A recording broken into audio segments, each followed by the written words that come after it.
अस्सलामुअलैकुम नाजरीन, आदाब, इस्तकबाल है आपका, स्वागत है आपका Parbhani update news Parbhani Maharashtra India से। मैं आपका मेज़बान कलीम कुरैशी। आइए नाजरीन, डालते हैं आज की सबसे अहम और ब्रेकिंग न्यूज़ पर नज़र। नाजरीन, आपको बता दें कि 19 अप्रैल को परभनी शहर के एमएससीबी कार्यालय पर भारतीय जनता पार्टी किसान मोर्चा का ज़ोरदार जवाब दो आंदोलन किया गया और इस आंदोलन को रखने की वजह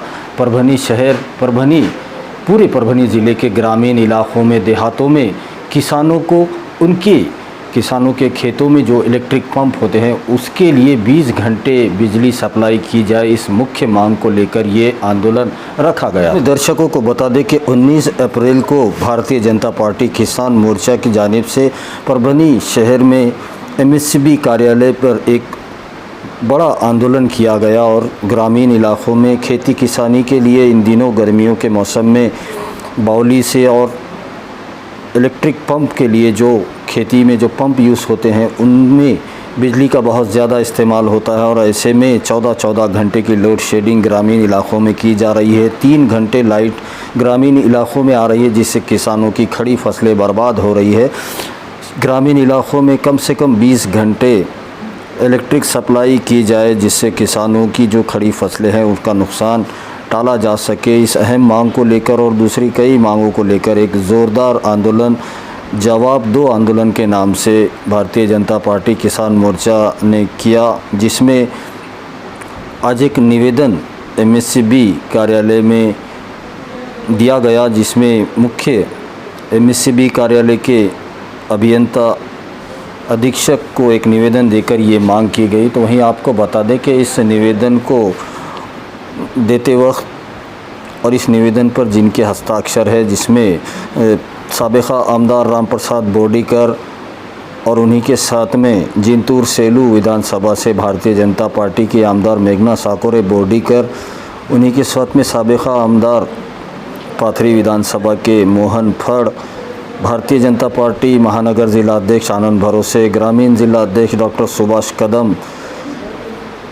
भारतीय जनता पार्टी के नेता संतोष मुरकुटे, भारतीय जनता पार्टी के नेता विलास बाबर, भागवत बाजगीर, विठ्ठलराव रबदड़े, मामा सुरेश भुमरे, उद्धव नाईक, रंगनाथ शिड़के, विजयराव वरपुड़कर, प्राचार्य पी.डी. पौड़, अरुण गौड़ी, शील खेड़कर, संदीप जाधव, मंचकराव वाघ, केशव कचवे, माधवराव चौहान, बालाजी बिराजदार, आनंद बनसोड़े, डॉक्टर जगदीश शिंदे, शिवाजी मोहिते, उमेश देशमुख, माधवराव चौहान, अतीक पटेल, सुप्रियाताई कुलकर्णी के साथ सैकड़ों की तादाद में भारतीय जनता पार्टी के तमाम ही विंग के कार्यकर्ता, पदाधिकारी, नेतागण बड़ी तादाद में मौजूद थे।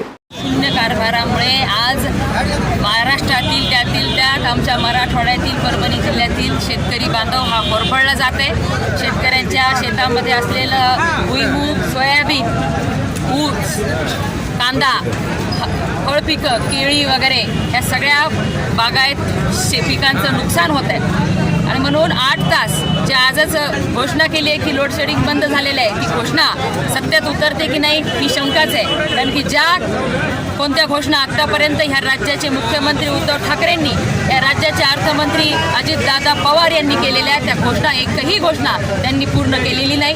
केवळ जनतेला शांत करण्यासाठीची ही घोषणा आहे की काय हे तपासून काही दिवसांमध्ये कळणारच आहे। पण आम्ही आज 27 तारखेचा अल्टिमेटम दिलाय, जर तोपर्यंत आमच्या शेतकरी बांधवांना 8 तास जी वीज दिली जाईल असं जे आश्वासन दिले तर पूर्ण ताबाने 8 तास जर वीज दिली नाही तर येत्या 27 तारखेला भारतीय जनता पार्टी जिल्ह्यामध्ये चक्काजाम करणार आहे आणि त्यानंतर भारतीय जनता पार्टीच्या कार्यकर्त्यांचं रुद्र अवतार या सरकारला जर पाहायचं नसेल तर तोपर्यंत 8 तास योग्य दाबाने वीज देण्याचा निर्णय घेतील आणि तशा योजना करतील। का मोहम्मद निज़ाम अंसारी, कहाँ से आप? मोइनपुरा परभनी।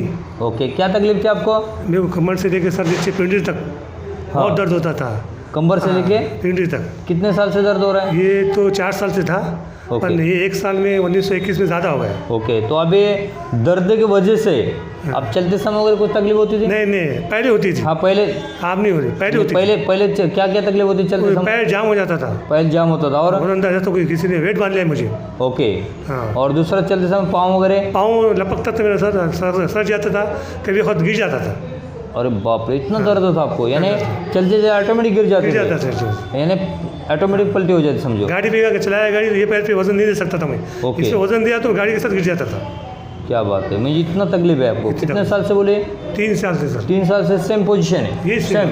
अभी 1 साल से ज़्यादा होगा सर, 1 साल से ज़्यादा हो गया? 21 में ज़्यादा होगा। तो आपने डॉक्टर को अगर नहीं दिखाया? अच्छे डॉक्टर बताया, सब नसों के डॉक्टर को बताया, आर्टों को बताया, हकीमों को बताया, हर एक को बता रहे हैं सर, लेकिन तकलीफ नहीं हुई? तकलीफ कुछ नहीं होगा सर। ओके, तो अभी जो अपने डॉक्टर साहब आए गोवे से, डॉक्टर आर हेरामठ साहब, जी, जी, उनके सर। एक्ोथेरेपी से जी सर, कितने मिनट के अंदर आपका दर्द गायब हो गया? 10 मिनट है सर। सुभान अल्लाह, बहुत बढ़िया।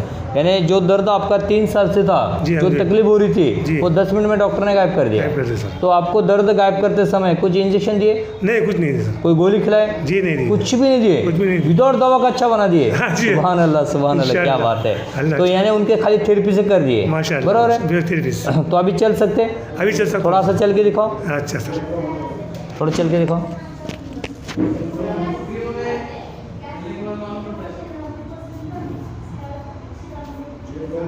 इतना फास्ट नहीं चल सकता था।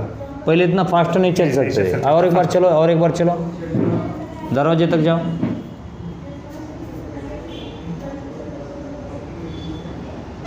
अभी जो मेरा पैर क्रॉस गिरा था मेरे, ओके, अभी क्रॉस नहीं करा। गुड, बहुत बढ़िया, और गुड। थोड़ा लपकता था सर। ओके, तो अभी लपक रहे नहीं, बंद हो गया? मतलब लकड़ी के साथ चलते हैं आदमी, हाँ हाँ हाँ। वैसा चलना पड़ता था मुझे। तो अभी एकदम ओके? अभी ओके, एकदम चलते समय कोई तकलीफ नहीं, कोई नहीं, लपक नहीं, सब नहीं। लपकना वगैरह बंद हो गया? सब बंद हो गया, और जो जड़पना होता था आपका वो जड़ पर भी हल्का हो गया बस। हल्का हो गया, मुझे एकदम फ्री कर दिया फ्री हो डॉक्टर गया ने। सर। तो आपको कैसा पता चला यहाँ पे परभणी में ये कैंप चल सर रहा हमारे है? वो कैंप में हमने मोबाइल पे आए हैं, और हमारे जो सैयद मुस्तफ़ा साहब हकीम, हाँ हाँ, हकीम साहब, और उन्होंने अजीज भाई बताया। हमारे दोस्त हैं, ओके ओके, उनके थ्रू से हमको मालूम है सर कि भाई यहाँ पे कैंप चालू है, आप कैंप जाओ चालू है। और वेदना से मुक्त हो पहले जाओ। 5 दिन पहले है तो नंबर डाल दिया था। 5 दिन पहले डाल हाँ, दिए हाँ, थे? सर। क्या बात है, क्या बात है, बहुत बढ़िया। यानी आपने एडवांस बुकिंग कर दिया था। Advance booking. तो आपको इतना अच्छा होने के लिए, रिलीव होने के लिए कितना खर्चा है आपको लाइयो? सर 500 रुपये खर्चा है अभी। खाली 500 रुपये में ओके हो गया? जी ओके, खाली 500 अभी जो रुपये? फीस लगी। आइए नाजरीन, डालते हैं आज की दूसरी सबसे अहम खबर पर नज़र। दूसरी अहम खबर महाराष्ट्र में जो नफ़रत फैलाने की कोशिश की जा रही है, और इस नफ़रतों के माहौल में 2022 इस नफ़रत के साल में एक ऐसी हिंदू मुस्लिम एकता की मिसाल सामने आई है, जिसमें सोलापुर के रहने वाले 9 साल के एक बच्चे ने हिंदू मुस्लिम एकता की एक मिसाल कायम की है। अपने दर्शकों को बता दें कि गुज़िश्ता दिनों महाराष्ट्र के सोलापुर शहर में जमीयत उलमाए हिंद और सोशल एसोसिएशन स्कूल की जानिब से अजान का कंपटीशन रखा गया था, जिसमें कुल 290 बच्चों ने अजान कंपटीशन में हिस्सा लिया था, जिसमें से 289 मुस्लिम समाज के बच्चों ने इसमें हिस्सा लिया था, और एक बच्चा था जो हिंदू मराठा समाज से ताल्लुक़ रखता था, और उसी बच्चे ने ये मिसाल कायम की है। 290 में से इस एक बच्चे ने इस कंपटीशन को अपने नाम कर लिया है, और इस खूबसूरत अंदाज में, सुरीली आवाज़ में और तर्स के साथ अजान पढ़ी है इस बच्चे ने कि अव्वल मुकाम की जो ट्रॉफ़ी, सर्टिफिकेट, जो इनाम था, वो इस बच्चे ने अपने नाम कर लिया है। तो वहीं आपको बता दें कि सोलापुर शहर से 10 किलोमीटर की दूरी पर रहने वाले होडगी गांव के रहने वाले सतीश घोड़गे नाम के 9 साल का बच्चा, जो कि 4th क्लास में पढ़ता है, और इसी 4th क्लास में पढ़ने वाले बच्चे ने ये मिसाल कायम की है। वहीं हम अपने दर्शकों को बता दें कि इन दिनों महाराष्ट्र में जो अजान लाउड स्पीकर को लेकर बवाल मचाया जा रहा है, 2 धर्मों में दरार डालने की कोशिश की जा रही है। ऐसी कोशिश करने वालों के मुंह पर एक तमाचा इसे कह सकते हैं कि सोलापुर के इस मासूम ने, जो कि 9 साल का सतीश घोड़गे है, इस बच्चे ने अजान कंपटीशन में पहला मुकाम हासिल किया है। और ऐसी कई मिसालें देश भर में देखने को मिलती है, जिसमें हिंदू मुस्लिम एकता पाई जाती है। पिछले दिनों में एक बच्ची ने गीता के कंपटीशन में फर्स्ट मुकाम हासिल किया था, जिसका देश के पंतप्रधान नरेंद्र मोदी ने सत्कार किया था। तो ये ही जो बच्चे हैं, जो हमारी नस्लें हैं वो आने वाले दिनों में हमारे देश को एक रख सकती है, हिंदू मुस्लिम एकता को बनाए रख सकती है। लेकिन जो सांप्रदायिक ताकतें हैं जो महाराष्ट्र ही नहीं बल्कि देश भर में हिंदू मुस्लिम के नाम पर लोगों को बांटने की कोशिश कर रहे हैं, ऐसे में सतीश घोड़गे इस मासूम बच्चे ने जो अजान कंपटीशन में हिस्सा लेकर एक मिसाल कायम की है जिसकी तारीफ पूरे महाराष्ट्र में की जा रही है। रमज़ानुल मुबारक 2022 के लिए परभनी शहर का मशहूर व मारूफ function hall golden function hall, इस फंक्शन हॉल का किराया पूरी तरह से 1 महीना रमज़ान के लिए माफ़ किया गया है। सिर्फ गोल्डन फंक्शन हॉल का किराया पूरी तरह से माफ़ किया गया है, जिसमें किसी किस्म का कोई किराया रमज़ान से जुड़े हुए किसी भी प्रोग्राम को करने के लिए नहीं लिया जाएगा। ऐसी मालूमात गोल्डन फंक्शन हॉल के ओनर फारूक सौदागर साहब और गोल्डन फंक्शन हॉल के ज़िम्मेदार सेवा मंडप लाइट डेकोरेशन के ओनर शेख मुदस्सिर इनकी जानिब से बताया गया है।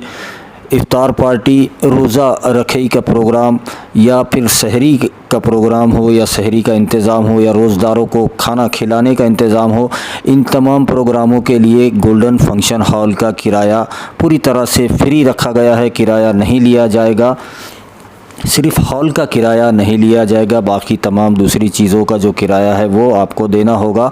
ऐसी मालूमात गोल्डन फंक्शन हॉल के ओनर फारूक सौदागर और सेवा मंडप लाइट डेकोरेशन के ओनर शेख मुदस्सिर इनके जानिब से दी गई है। आइए नाजरीन, डालते हैं आज की तीसरी सबसे अहम खबर पर नज़र।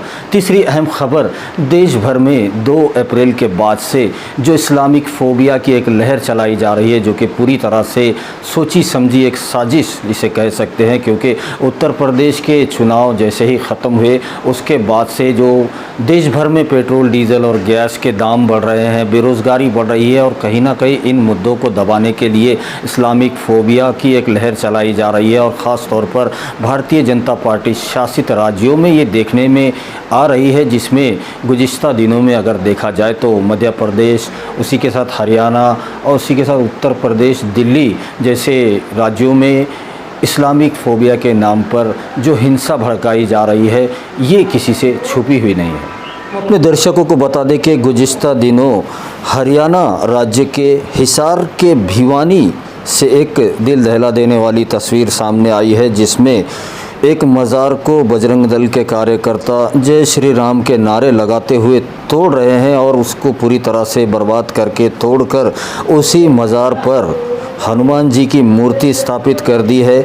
और ये खुलेआम हो रहा है भारतीय जनता पार्टी शासित राज्यों में, जिन पर इन बजरंग दल के कार्यकर्ताओं पर किसी किस्म का सरकार का कानून का कोई धाक नहीं बचा है। इससे यही साबित हो रहा है। वहीं हम अपने दर्शकों को बता दें कि हरियाणा राज्य के हिसार से और भिवानी से जो ये तस्वीरें सामने आई है, जिसमें एक मज़ार को तोड़ा गया है और तर्क ये दिया गया है, बेतुका तर्क के ये मज़ार जो है, ये मज़ार उठकर शहर में आ रही है और शहर में आकर लोगों को डरा रही है। इस वजह से बजरंग दल के कार्यकर्ता इस मज़ार को तोड़ रहे हैं और इसको तोड़कर वहां पर हनुमान जी की मूर्ति स्थापित कर दी है, जिस पर कई हिंदू धर्म के लोगों ने ही आपत्ति जाहिर की है और इसे हिंदू धर्म का हनुमान जी का अपमान बताते हुए इस घटना का निषेध किया है और इस पर कार्रवाई की मांग की गई है। देश भर में अजान के नाम पर, मंदिर के नाम पर, मस्जिद के नाम पर जो हालात और माहौल को बिगाड़ने की कोशिश की जा रही है, ये काफ़ी ख़तरनाक है। देश में संविधान का राज है, ना कि हिंदू राज है, लेकिन जो भारतीय जनता पार्टी शासित राज्य है वहाँ पर खुलेआम संविधान का गला घोटा जा रहा है, जिस पर केंद्र सरकार पूरी तरह से खामोशी बनाई हुई है।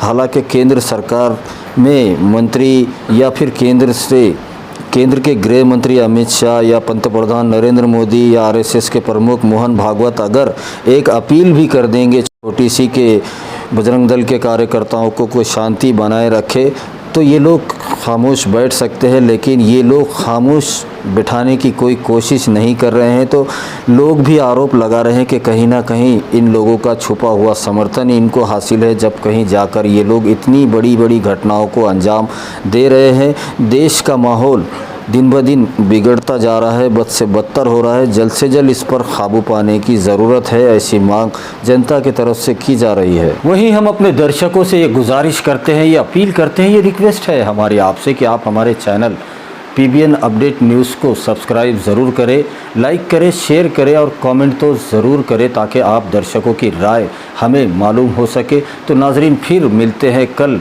किसी ऐसे ही खबर से जो कि गोदी मीडिया नहीं दिखा रहा है, वो इसी खबरें हम आप तक पहुंचाने की कोशिश करेंगे। तब तक आप अपना बहुत बहुत ख्याल रखिए। अल्लाह हाफिज़।